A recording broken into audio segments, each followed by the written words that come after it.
Hello there, it's Adam here with Rugby Through the League's Grassroots Days. I'm here in Basingstoke to watch Chinnam take on Alton. Chinnam are at home in this Hampshire County's Fours clash. So Chinnam currently fourth in the division on 44 points, looking to carry on the momentum that they have from their win over South Sea Nomads last time out, although it was quite a close run thing. Alton currently on 57 points, which is actually joint with top of the table, Winchester. They'll be looking to bounce back from their recent defeat against Fawley, and I'm sure they'll be looking to hopefully leapfrog Winchester to that final position at the top of the league come the end of the season. It's quite a nice sunny day here, the pitch looks good, so the rumours of me bringing bad weather with me wherever I go perhaps aren't quite true, although there is still time for that to change. Been looking forward to this one, so yeah, hopefully we can bring you some good content today, bring you some good interviews, and looking forward to watching this game.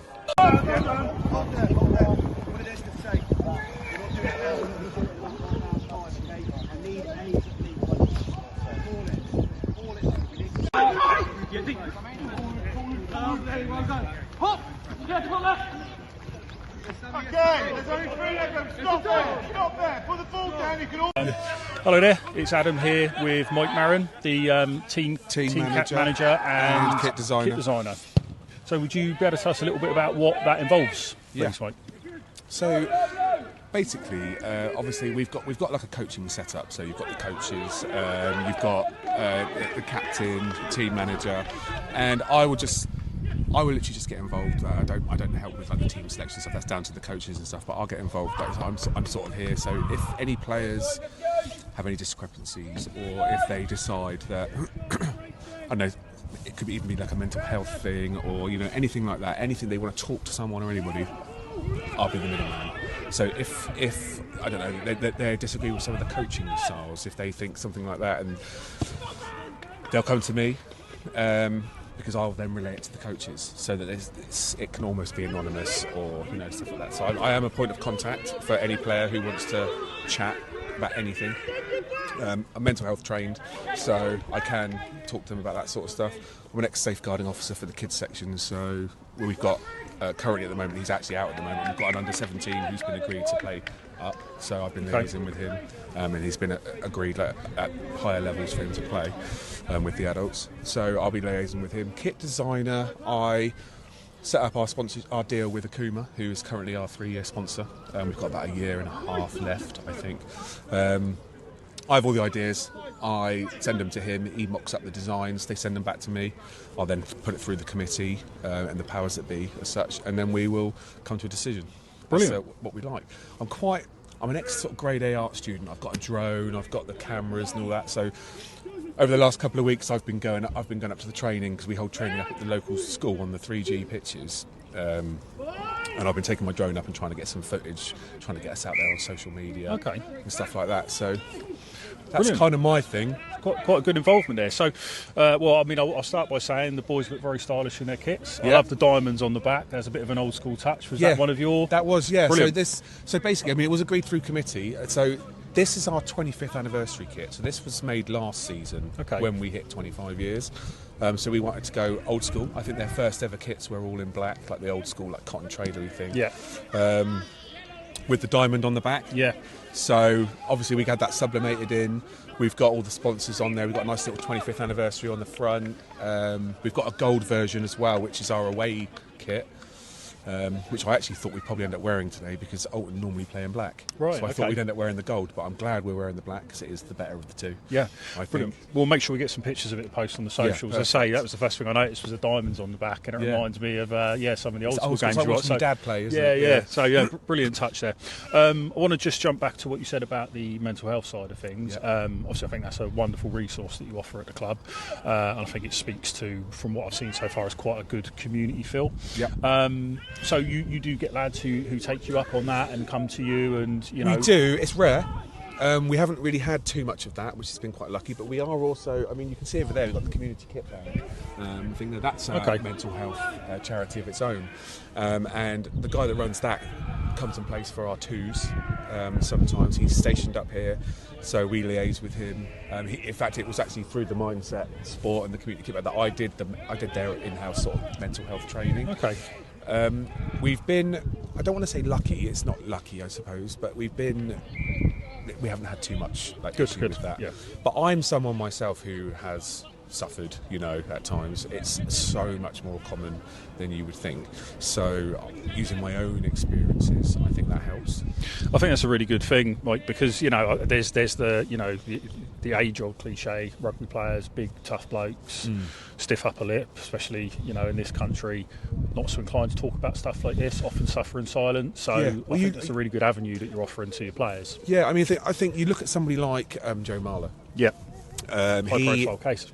Yeah, absolutely. And I've recently, in the last couple of months, I started a new job where I work in London. Obviously, living in Basingstoke, I'm travelling to and from London. So, what better time to kill the traffic than the podcasts? Yeah. And I've absolutely rinsed Joe Marler's podcast over the last 2 months, and it's fantastic. Well, and obviously that's it goes quite into his new job role that he's taken on with them. So yeah. He's a player representative, as I understand it, isn't he? So he's representing professional players and various endeavours and pursuits that they have, and it acts as like a sort of go-between the powers that be and the professional players. 100%. And, it is a very real thing. I mean, we are obviously in modern times where I think mental health's always been there. I just don't think there was a diagnosis for it back in the day. I remember my grandparents saying to me, just sweep it under the carpet, get on with it. It's just not the way. I mean, for me, I'm a bit old school. I'm 41 years old. I'm a bit old school minded, and I was always a bit like, it's a stigma. It's not very real, until I suffered, and it was very much. I had a bereavement and something else go on at the same time, which were quite stressful, and then I think it just hit me, just out of nowhere. I was on my way to Twickenham actually, and I had a panic attack on the train, and I literally was, I'm going home, I can't deal with this. What's up with you? I thought it was a hangover because I'd been up for a curry the night before, but turned out about 3 months later it was a hangover that never went. Wow. So it's just one of these things, and I think I'm in a recovery period at the moment from Bell's palsy. Okay. Which is stress related, and I'm literally, I think it was 4 weeks ago I got diagnosed with that, and up until last week I couldn't move the left side of my face.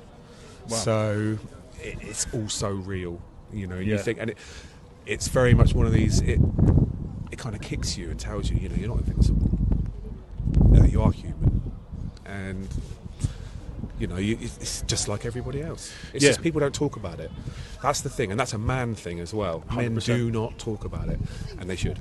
There are avenues. I totally agree, and it really is a breath of fresh air. I mean, I'm not far behind you in terms of years. I'm 38. Probably a similar sort of background in terms of what it was like as a younger bloke.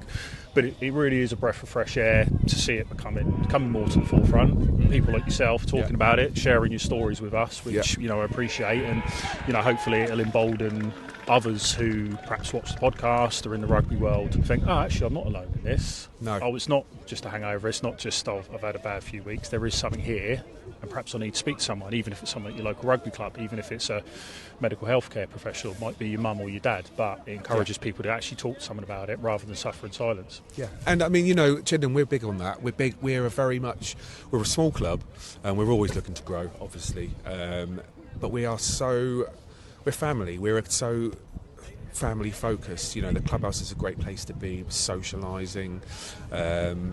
Everybody hangs around afterwards, which is something that I've found is dying in rugby a little bit. 100%. People might stop and they'll have a squash or maybe a half. And then they'll be on their way, and you just think, well, actually, no. Now, we do try and keep it traditional. We do hold court afterwards. We do, have a couple of drinks. We do all our celebrations. Yeah. But we all mix outside of the rugby as well. Yeah. I mean, you've got your cliques. Everybody everyone has their favourites as such. It sort of does split down into little groups, but we all mix. Come the summer season, rugby's over. I'll get the sevens going. I've designed all the kit for that, and I generally am the person that runs the sevens as well. But outside of that, there's a barbecue going at any one of our gardens pretty much most weekends, And so it's a very, very close-knit environment here, and it's very, very, very family focused.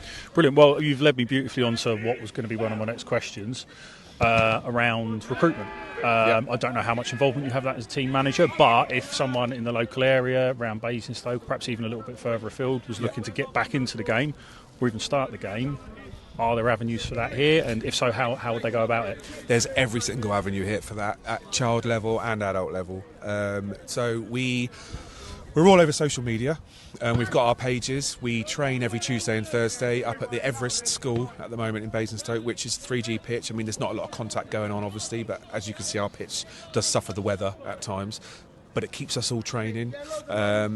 The lads love it. We've got people travelling from Oxford, part of this team. We've got our coach comes all the way up from Portsmouth twice a week and on game day. You know, so there's a lot of dedication here. Every avenue possible. You just look us up on social media. We've got a website. We've got Instagram. We're just starting up a TikTok. I'm currently in the process of organising, making some nice recruitment videos for social media.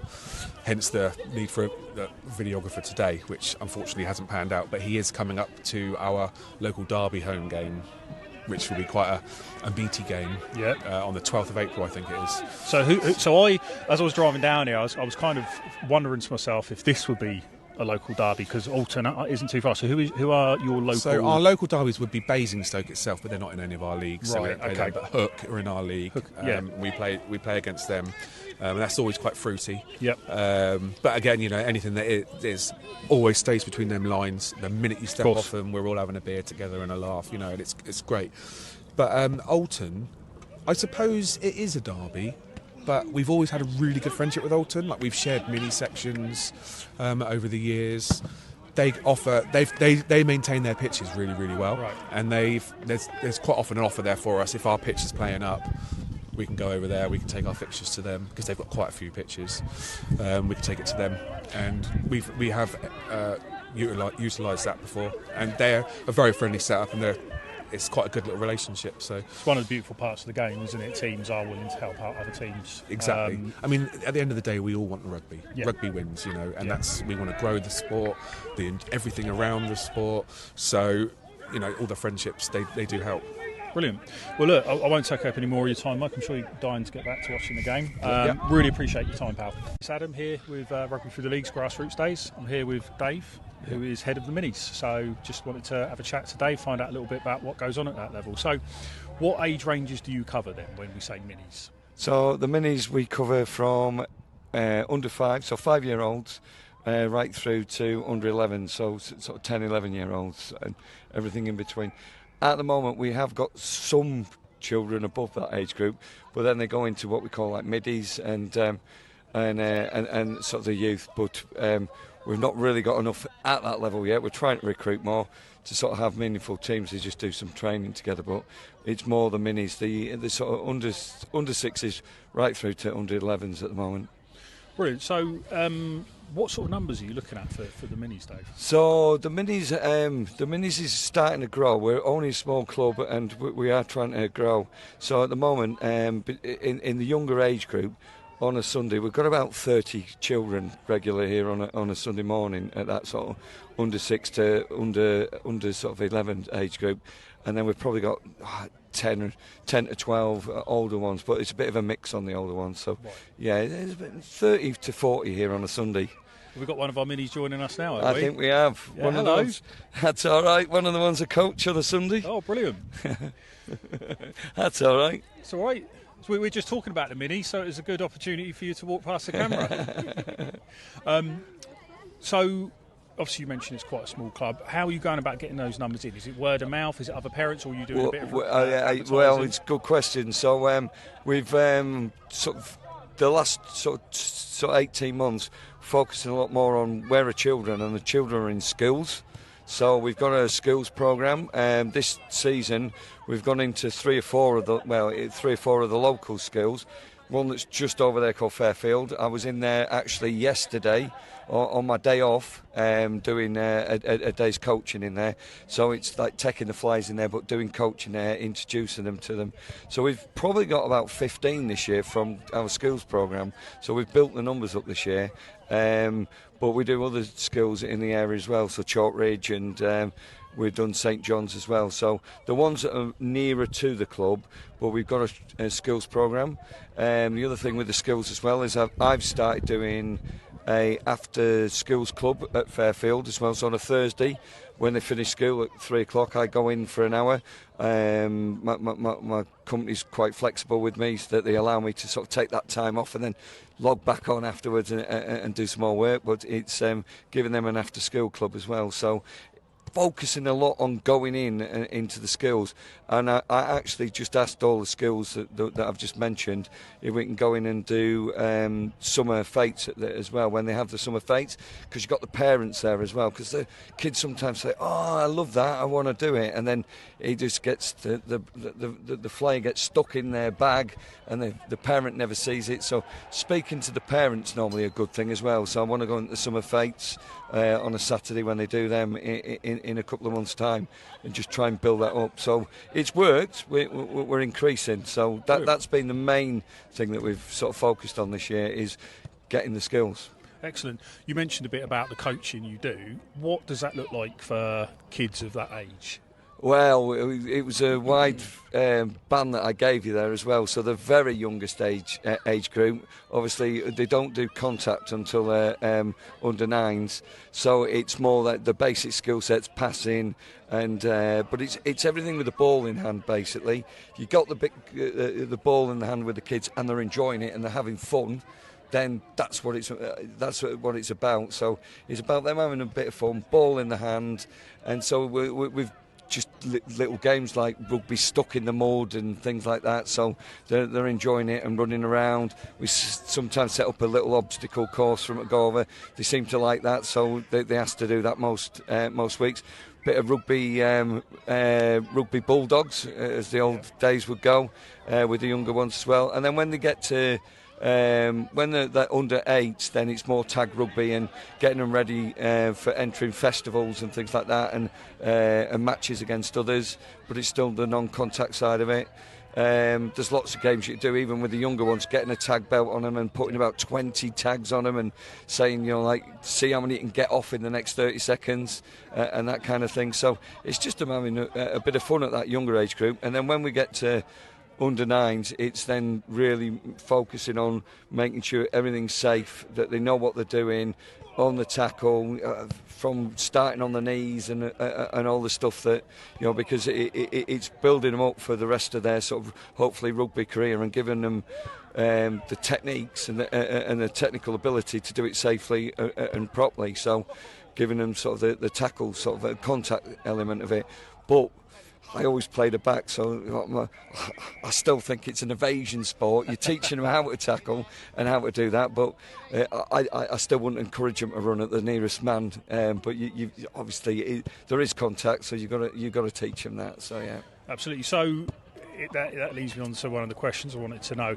There's been some quite high-profile law changes as of late, particularly around safety. Has that impacted anything you do at the junior level, or is it that's always been a fundamental part? It's always been a fundamental part. You've got to really, it's the Janet and John build it up from the bottom upwards, so it's step by step. So it is that basics of like the cheek to cheek, as we call it, and things like that. Really is the Janet and John, the ring of steel, and sort of bringing that in, because they are the techniques to use. And then slowly building that in, making sure they've got the gum shields in, making sure, I think the RFU's really good on this kind of thing anyway, on the control and the training that they give us as coaches as well, like a head case and things like that. If someone's been had a bang to the head, it's not like boxing where they jump back up, and if you can sort of put your hands like that, then crack on. Yeah. It is like you were going to have a while out of the game to recover and things like that. So all the fundamental foundations of safe, I feel, are there. What got you into the coaching the coaching side of it, for the minis in particular? The minis, well, I used to going back a few years, I was the chairman of Chinnam Rugby, and I was the chairman for a number of years. I started playing when I was 11, and I played until I was 53. Wow. So I enjoyed the game, and it gave me a lot of, and I wanted to give something back, and the next generation, something that I've got so much sort of satisfaction out of doing. So basically it was 2013 when we started, and the reason it started was me that started it. Well, I thought, do you know what? England are hosting the World Cup in 2 years' time, 2015. And if we really smash it and do well, then this sport is going to grow in the UK. England let me down. We didn't get out of the league stages, but that's how we started. It was that in mind. It was having the vision and know that we had to have something in place so that if it was the next generation of Johnny Wilkinson, then we would have that offering already in place in the foundations.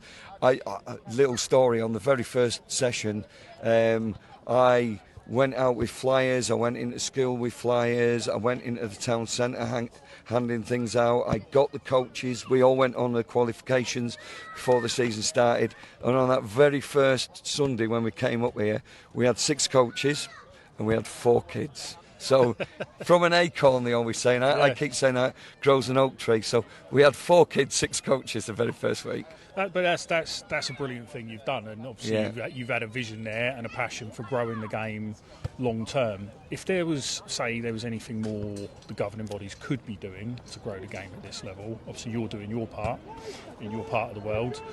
What do you think they could be doing differently? Is there anything that they're perhaps they're stepping over pounds to pick up pennies sort of thing? Yeah, I think it's that's sort of showcasing it and getting it out there, and I think with the funds of not being the same as they were when I certainly first started doing it in 2013, you had your regional development officers that have been cut back on. So and you had their support. We had 2 in Hampshire, and they were brilliant. I've got to say, they were absolutely brilliant at supporting me and helping me on that. But it was even just little things like providing wristbands and things like that to give out when you were in schools, or if we were doing an event up here. They even had RFU at the time had sort of bouncy stuff and things like that we could set up and encourage families to come along and just promote it. That's all gone. That's all been cut back on, and it's a shame. So it is. There seems to be being cutbacks on that supporting of the grassroots at that lower level I've seen since 2013. So if there might be parents who see this, or grandparents, aunties and uncles, have some kids who got a bit of free time at the weekend, if they wanted to get down and get involved, who's the best person to contact? Yourself, or what's the best means of going about it? Socials, websites?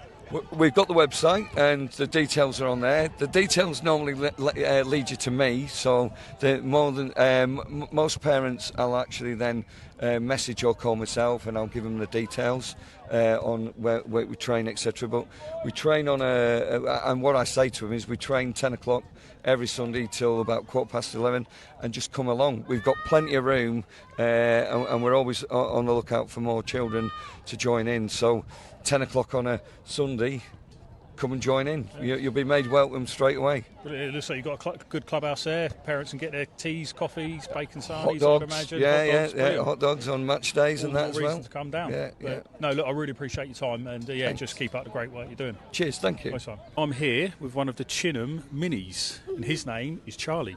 Is that right? Yes. Hello, Charlie. So, are you a rugby player? Yes. Do you like playing rugby? Yes. How long have you played for? I'm not sure. You're not sure? 2. Since you were 4? 2. Since you were 2? So you've got a good career behind you then? Probably played more games than I have. So what's your favourite thing about playing rugby? Kicking like that. Kicking like that, yeah? You can kick it through those big posts up there, yeah? Yeah? I bet you can. I can't do that. So you mentioned it's your birthday soon. And how old did you say you were going to be? 6 in 1 more month. 6. After this 1 more month, Yeah. I'm 6. So when you're down at rugby, do you think you'll be even faster and stronger when you turn 6? Yes. Because you'll be much bigger, won't you, when you wake up on your birthday at 6 years old? Yeah? Yeah. Brilliant. So what are some of the favourite games you play when you're doing your training sessions? Bulldog, and I'm not sure what the rest is. Bulldog, you're not sure the rest, but Bulldog's your favourite? You like doing Yes. some kicking sometimes, don't you? Like doing some kicking. So your mummy coaches, Ellis, she coaches as well, doesn't she? So does she coach your age group? Yes. Yeah? So you always listen to mummy, don't you? Yes. I'm 38 and I still have to listen to my mummy. mummy. Everyone has to listen to their mummy. Yeah, absolutely. So, Okay. All right. yeah, we want to speak to mummy as well. So, Ellis Yeah. and Hi. Charlie's mummy, how long have you been involved in coaching with the minis for?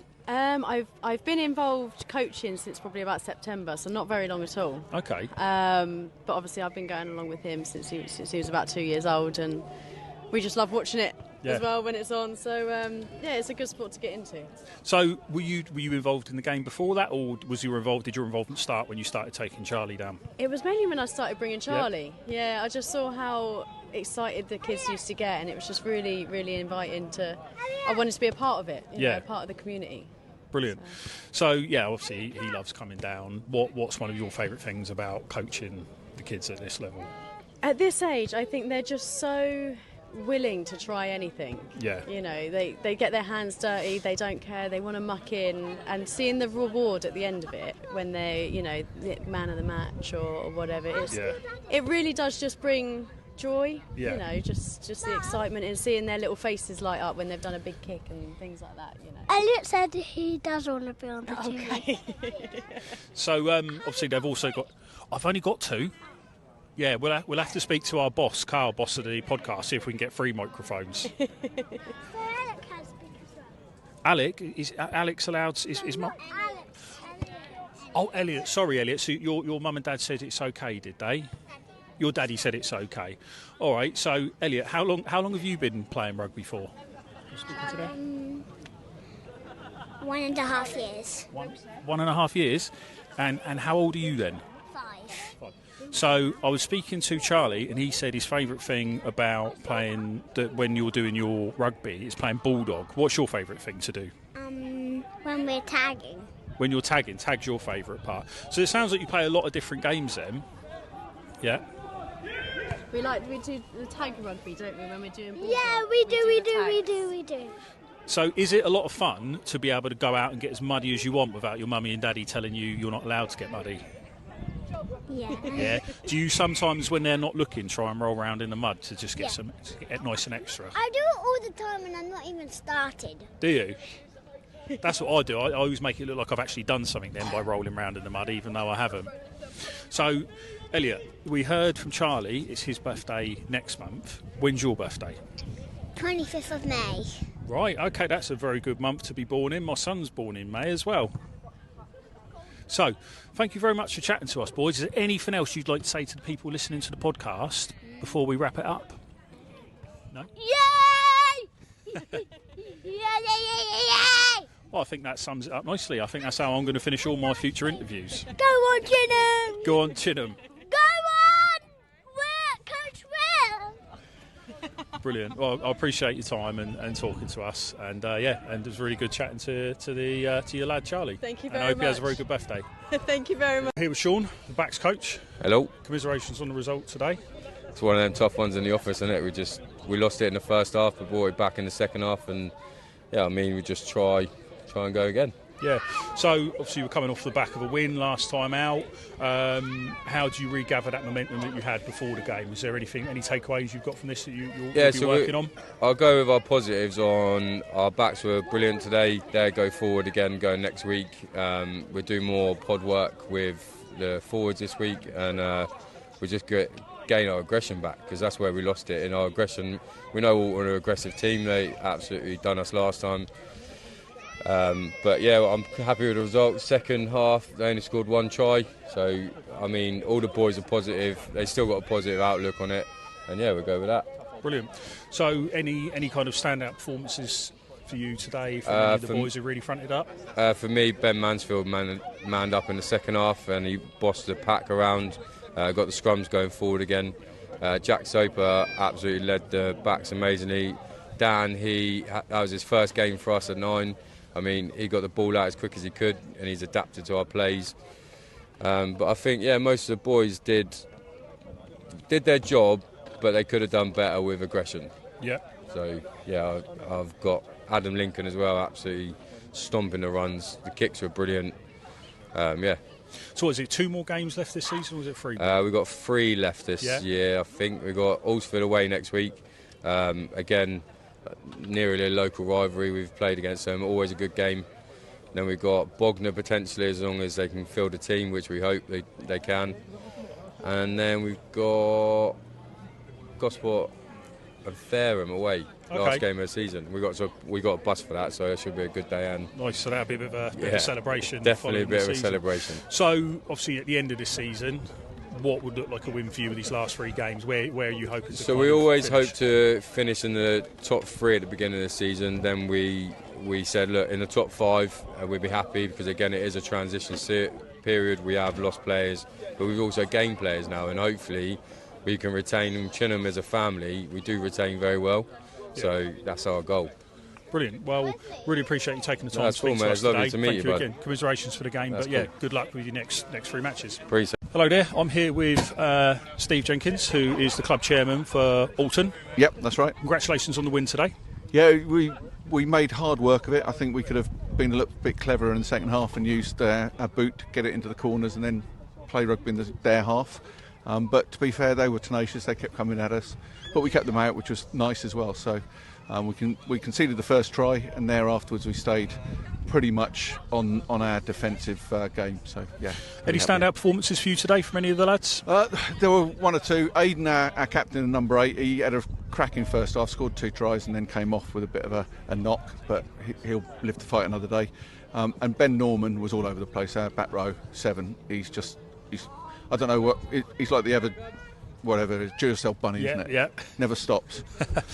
So, obviously, you'll have one eye on what Winchester are doing, because this win could very well take you to top of the table, correct? Because you were so at the even on points moment, before we the are start even of on the game. points. The reason they're ahead of us is we've got a better points difference, but the way that the league has decided is number of wins, then any draws. So we're equal because we've got more bonus points, but they had a draw against, I can't remember who it was, but that's why we've both lost, in effect, the same number of games. But they've lost 1 game less than us. That's why they're top. So I'm glad you cleared that up for me, because I was looking at it the other day trying to work out why you were in second and they were first. So thanks for clearing it up. So do you have any idea of how their game went, or would that be something I haven't seen that yet. No? I mean, I very much doubt. We kicked off half an hour earlier than a lot of the other games would have done. Okay. So the results won't be in until 5:30. They've got to be called into the line, and then the RFU site updates, and then we'll know. Okay. But I don't even know who they're playing today. So our view at Alton is we've got to take care of ourselves. Focus on your game. And if we win the rest of the games with a bonus point, we get promoted, because that means we'll beat them in the last game of the season. So, brilliant. So that'll be a almighty clash, that one, then, last game of the season. Back at Anstey Park, it'll be our ex-players' dinner as well. So full park, full bar, lots of money over it. Cause for celebration either way then. Yeah. Brilliant. So, of course, last time you were out, I believe it was Fawley you played against, defeat. What was the kind of temperature in the room between now and then to make sure you turned it around and regathered your momentum? It was just a case of back to basics. Just keep going back to what we do well. Stay connected in defence, which we did today. Their try was defended pretty well, but they then managed to just get an overlap on it under the post and in. And also, we've played a bit more pragmatically. We ran from deep quite often, but we used the territory a bit more in the first half, especially. Yeah. So a bit of kick tennis, but actually force them to make mistakes and then move on and score. My philosophy on rugby is you put pressure on the opposition, you turn the ball over, you score, and if you do that, you're going to win. Yeah, I think you made a fine example of that today. So just quickly before we let you go, because I'm sure you're itching to get up to the clubhouse and have a beer. How long have you been involved at Alton Rugby for? All right, okay. So I played my first game at Alton Rugby Club probably as a 20-year-old, and I'm 60 now. A little while then. Yeah. So. But there's been some times when I wasn't there. I mean, I was in the Navy for 8 years, so I was out and about and doing bits and pieces. And I've been chairman for the last 2.5 years. I was director of rugby and first team coach from 2016. So, okay. And I was doing age grade rugby from, my son's 27 now, so that would be 17, 18, 19 years ago. So. Wow. So I've been involved, and I also get involved in a lot of RFU stuff. I'm a coach, developer and educator, so brilliant. I also run England Referee Awards and England Rugby Coaching Awards. So safe to say you're fully immersed in the game then? Yeah. Yeah. Brilliant. Well, look, I really appreciate your time talking to us, Steve. Again, congratulations on the win, and yeah, best of luck for the rest of the season. Thanks very much. Thanks very much. Cheers. Cool. Hello there. I'm here with Sam, the captain of Chinnam Rugby. All right. Commiserations on the loss today. Yeah, no, thank you.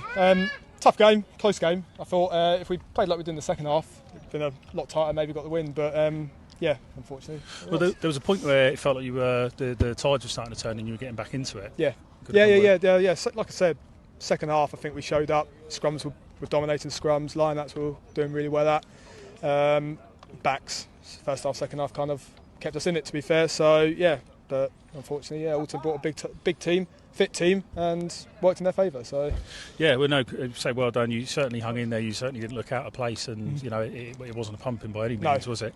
And obviously, we know they're quite high up the table. Yeah. So what will be the focus between now and the next game to try and regather that momentum that you gained from when you played against the Nomads? I think. Yeah. It was last time out. Yeah. Again, like you said, regather. I think pod works with our forwards. I think that's something we need to work on. Too much solo running, and in this level, any level, if you're not fit enough to get to the breakdown, you're going to lose that ball. But yeah, I think that's going to be our main focus. Just regathering, pod work, and just getting back to that ultimately. So yeah. Brilliant. So, how close to a full strength team were you today? Did you have many injuries among your players? Were many people out? There's a few people out. Everyone's the same at Grassroots. Everyone's got families, work. Got to get on with that. So yeah, we had a few people who would probably start who weren't starting, but ultimately fight for the shirt. We had 26 players available, so everyone who got picked deserved to be picked, and the players who didn't, unfortunately, it was close. It was a close picking, I'll be honest, and it was tough. But yeah, when you've got a big setup like that and you're allowed to give them the option to get picked, that's what you want. A few years ago we were struggling to get 15, and now we're struggling to even pick a team because we've got so many players. So yeah, it's good. But yeah, a few players. In answer to your question, a few players. So how long have you been involved at the club for? I've been involved probably about 5-6 years. Started literally just before COVID hit. Maybe played 5-6 games before COVID hit, and then COVID hit, and then year or two off rugby, and then back into it.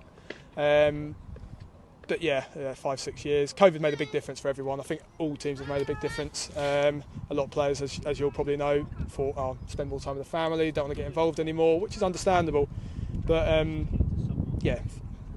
years. That's an answer to your question. Yeah. So obviously, we've spoken to a few clubs, and they had faced a lot of challenges afterwards. How much were the boys missing rugby while they were away? Was there much going on in the group chat about how desperate they were to get back to it? Oh, massively. I mean, yeah, we're talking everyone wanting to get out, get a rugby ball going. As soon as restrictions were lifted in RFU, I think we've never had so many players on the pitch doing a bit of touch. 6 teams all separated. We worked with that, and it's positive, and that's how we've kind of kept more players going as well. It's just the fun of it. Do you know what I mean? It's grassroots. You've got to enjoy it. We're not being paid for it. You're just doing it for the enjoyment of the game. And when players are enjoying it, that's when they want to stay. So that's ultimately what it is. So. Totally agree. Well, 3 games left this season. 3 games in the cup. Yeah, 3 games in the cup. So, can you tell us a little bit about your cup games? Then you've got. I think first cup game we've got is, I can't remember if it's home or away, but Hook. So big derby. Always a big game. 15 minutes down the road, to be fair. So yeah, cup game to start off, Hook, and then work our way through that. Last year was quite a good cup run for us. Got to the semis, and then unfortunately didn't win against Southampton away. But yeah, hopefully start off to a good start against Hook. So you'll be striving to lift that trophy this year then? That's the aim. It's always the aim. Yeah, our aim this year was to get top half of the league, maybe top 4, and we're currently on track so far to do that. The loss today might change things around. We were 4th, but yeah, the aim is still there, and then the cup is the cup. Yeah, we aim for that. Yeah, brilliant. So yeah, top 4 finish, which you're very capable of doing. That would feel like a huge win, and you always have a big celebration on your final game of the season. 100%. Yeah, 100%. Last game's against Gosport away. Bus journey down, the win to win, and enjoy it on the way back, as most teams do. But yeah, that's the aim. Brilliant. Well, appreciate you talking to us, and best of luck for the remainder of the season. Thank you very much. Thank you very much for having me. Hello, it's Adam here. Post-match, feeling very small next to Aiden, the captain of Alton. Congratulations on the win today. Thank you. Yeah. So, obviously, last time out, you were you had a defeat to Forley. So, what helped you get that momentum back today and go in with the mindset you were coming to win this one? It's difficult, isn't it? I think our defence stepped up a lot. Foley, I mean, you can always blame a ref, but we're not going to go there on that point. But a lot of runners, a lot of people fronting up. Been always accused of not being fronting up against people and put your shoulder in. And it's about geeing up the team and getting them to a point where we can just in those massive tackles. Yeah. So. I'd just like to point out that Aiden is stretching the bounds of his professionalism here, because he does have a few of his teammates giving him some words of encouragement in the background, which is exactly what we'd expect from a Grassroots Rugby day. So it's good to hear it. So of course we mentioned you were joint top. Second, I suppose, but behind Winchester on the rules that are at play. So you will very much be eyeing up that top spot and want to get promoted next season. Means winning your next 3 games. What is the temperature in the room after in the changing room with the boys there? Everyone's still very much gunning for that top position. Or? Yeah, no, I think this is what we needed, especially after that loss we had last week. We've got 3 games left and Winchester at the end, so that's going to be a big fight. But obviously we need to do as much as we can to get ourselves in a good position from that point. So some of the things I've been hearing from Chinham spectators and the lads at the bar was that you're a very strong physical team. Is that something that comes naturally to your players, or would you work a lot on that in conditioning? I'm sure you'll take that compliment all day. Well, being a forward as well, that's always what we look at doing. We've focused on that pretty much this half. Coming up from Christmas, obviously you have a few weeks off and things like this, and we've been a bit weak on that side, so we've had a few sessions where literally all we're doing is running at each other, rucking, mauling, getting a bit grittier with each other, so that when you're against other players it's a lot easier that way. Brilliant. So it's not so much like shifting tin in the gym, it's more like running into each other. That was the physical component you felt perhaps you might have been missing before that you've... Yeah. I mean, we've been going over this year, obviously we dropped down a fair few into this league. It's a bit of a restructure in the way we're going. In fact, this year is the first time we've done 2 training sessions a week for 10 seasons or something like that. So we're putting in the effort with each other. So it's building up that team, putting all the kind of groundwork in, and it's paying off.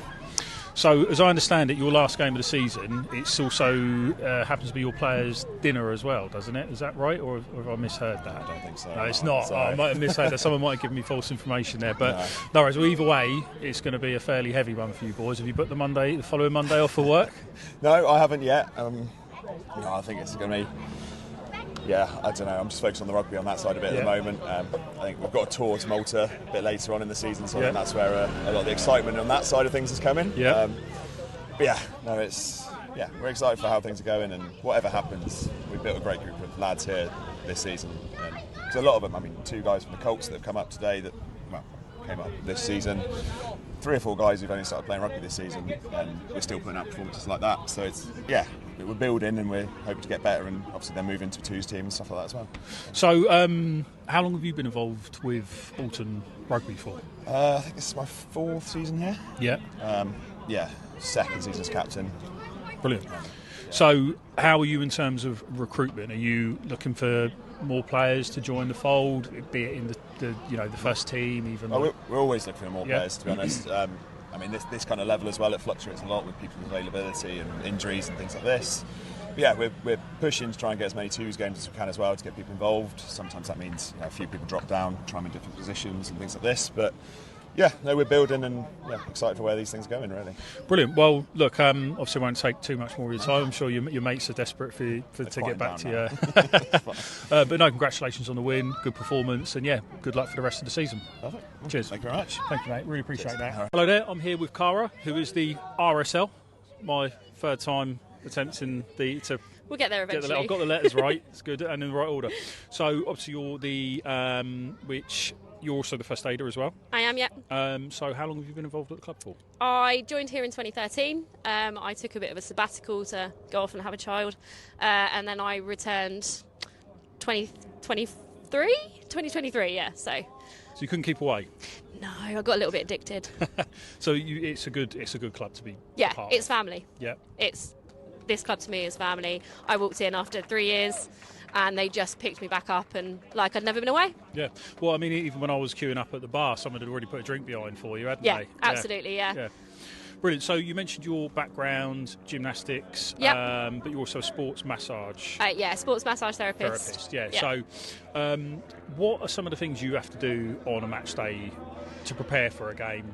Match day is, we start with taping them, which can be a massive job or it can take me 10 minutes. But yeah, we tape them up, let them do the warm-up and just keep an eye on the players ready throughout the game. If there's an injury on pitch, I do my best to fix them up and keep them on if I can. We're lucky enough to have 2 first aiders at every game, so we fix them up if we can. If we can't, we bring them off and the other first aider deals with them off pitch. So do you have to keep quite a close eye on players you know have got niggles and that? Is it in the back of your mind throughout the game? Yeah, it is, but you also know your players. There are certain players that if they go down and stay down, you know that there's a problem. If they go down and then get up 30 seconds later, you know they're probably all right. So yeah, you have to know your players. You have to know their ins and outs and what they're capable of and what they're not capable of. So, are there any times where you're having to perhaps stamp your authority a little bit and say to the player, no, you're coming off? Absolutely. Because we know what rugby players are like. Yeah, rugby players. Oh, yeah, of course we do. And being a woman on a men's team, so I have to stamp my authority. The ref said to me today, if the game continues and there's an injury, we'll stop it. We'll another game. We don't want you getting flattened. And I said, I think if you speak to the rest of my team, they might disagree with you because I stamped my foot. You become the mother. You will do as you're told, and that's just the way it is. Well, I did experience that firsthand when I nearly pulled you away from the bar before you got your drink. Oh yeah, don't do that before I've had a drink. So, don't do that. Yeah, I had experienced that, and I can testify to it. So you mentioned you had a gymnastics background. I do, yeah. Yeah. So what got you from gymnastics to rugby? So I was at gymnastics club. I left to go and work in a school, and one of the teachers at the school was a rugby fan. And I knew a number of players that were here, so we turned up just sort of to have a drink and have a bit of a laugh. And then they were in a cup final and they needed a first aider, and they approached me and said, would you fancy doing it? And I said, yeah, all right, I'll give it a go. And yeah, that was it. I got the bug, and yeah, next season, straight in, first aider. Brilliant. So what would you say the biggest difference is between the average gymnast and average rugby player? Other than size?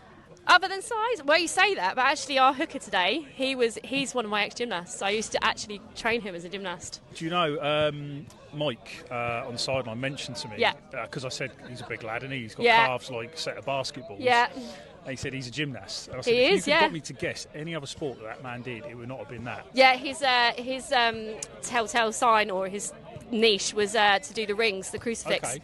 Crucifix on the rings, yeah. It's not a massive difference, to be fair. The gymnasts obviously are a little bit more agile, but some of these guys are really agile as well. So there's not a huge difference. It's not a massive, it might look it, but it's not actually a massive dip because the strength in them is just the same as the rugby players, and they still have to do the static landing and they still have to take that pressure, that impact hit. They just do it in maybe a little bit more elegant way. So one thing, an area rugby players could improve on is their elegance. I wouldn't disagree with that. No, I think they can make it look a little bit prettier. Give me less of a heart attack every time they go in for a tackle. So there's been some high-profile law changes as of late. A lot of it based around safety. Has that changed any of the protocols that you follow? Has it changed your approach at all? Have you had to keep an eye out for different things than perhaps you would have before that came in? It's changed the protocols. I try not to let it affect my protocols on the pitch because they know me the way that they know me, and if I adapt too much, that authority sort of goes out the window a little bit. So I kind of take on the new protocols, roll with them, and put them in where I need to put them in, and sort of leave them where I'm not entirely sure. Brilliant. Well, look, I really appreciate your time. I think I've kept you away from your drink for long enough now. Yeah, just a little bit. It's over there somewhere. Yeah, exactly. I hope no one's stolen it.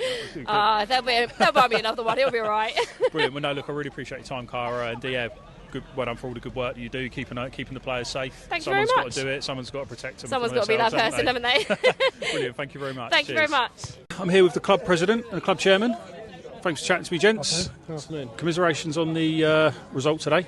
Thanks. So it certainly wasn't completely one way, was it? It was a bit of time where it looked like you were going to come well back into the game, and Alton had to defend out their skins to keep you out. Certainly in the second half, yeah. Yeah. So, as club president, what are some of the things that keep you up at night regarding the game? Not very much around the game itself, because we've got a great setup with coach and coaching staff that support him. We've got a good core bunch of players that train together, play together. So the playing side of it doesn't. For my sins, also with a hat of sort of club treasurer as well. So making sure that we've got the finances we need to support the club's growth, making sure the bills are paid on time, that kind of thing. That's what generally keeps me awake. Yeah, fair enough. And what about as chairman? What are some of the things that sort of stress you out and keep you up at night regarding the running of the club? Basically, the facilities, just making sure that everyone's suffering from a similar thing, bad weather, lack of availability of funding. So really for us, it's about making sure we can get everyone to enjoy and engage and still love the game of rugby and have the ability to train as well as have a good game like we did today. Brilliant. Yeah, so I mean the facilities are great. Looks like a really good community club. Everyone's had nothing but good things to say about it. Cara, especially, who we just interviewed. If there's anyone looking to join, say if you're looking for recruiting new players, what's the best way for them to go about it if they lived in the surrounding areas? So we've got all website functionality. We're on Twitter. We're on TikTok.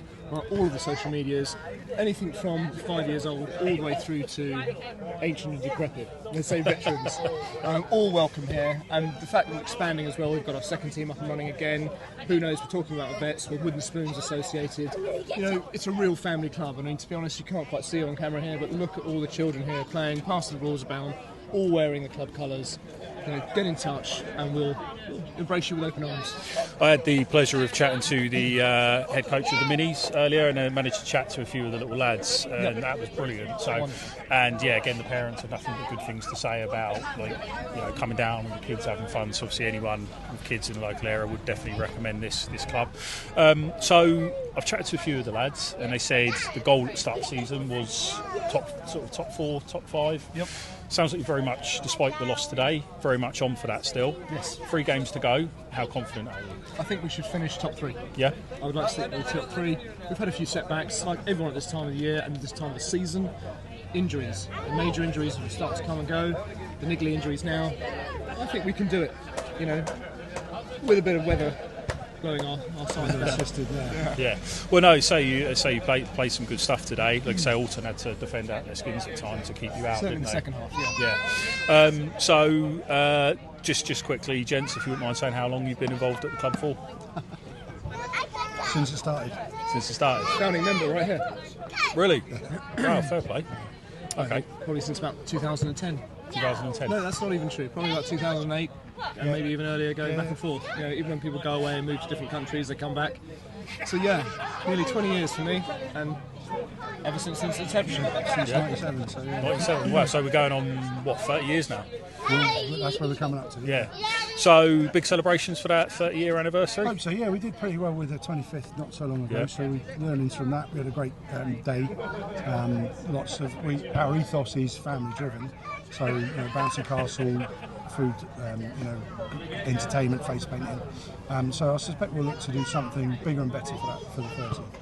Brilliant. So just one more thing from you, gents, if you don't mind me asking. So obviously don't want to stay between you and the bar for too much longer. So any standout performances today from any of the players? I'm not allowed to say them, right? You have to say them. You stood on the camera, it'd be too awkward otherwise. No.